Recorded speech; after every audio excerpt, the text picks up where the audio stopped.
kiss me in a way that gets me high. You make all my dreams come true.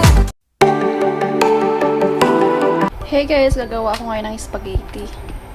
So meron ako ditong spaghetti noodles I should say, pampalasa, garlic, hotdog, onion, egg and cheese, and then our Filipino style spaghetti sauce. Tapos nagpapakulo lang ako ng tubig.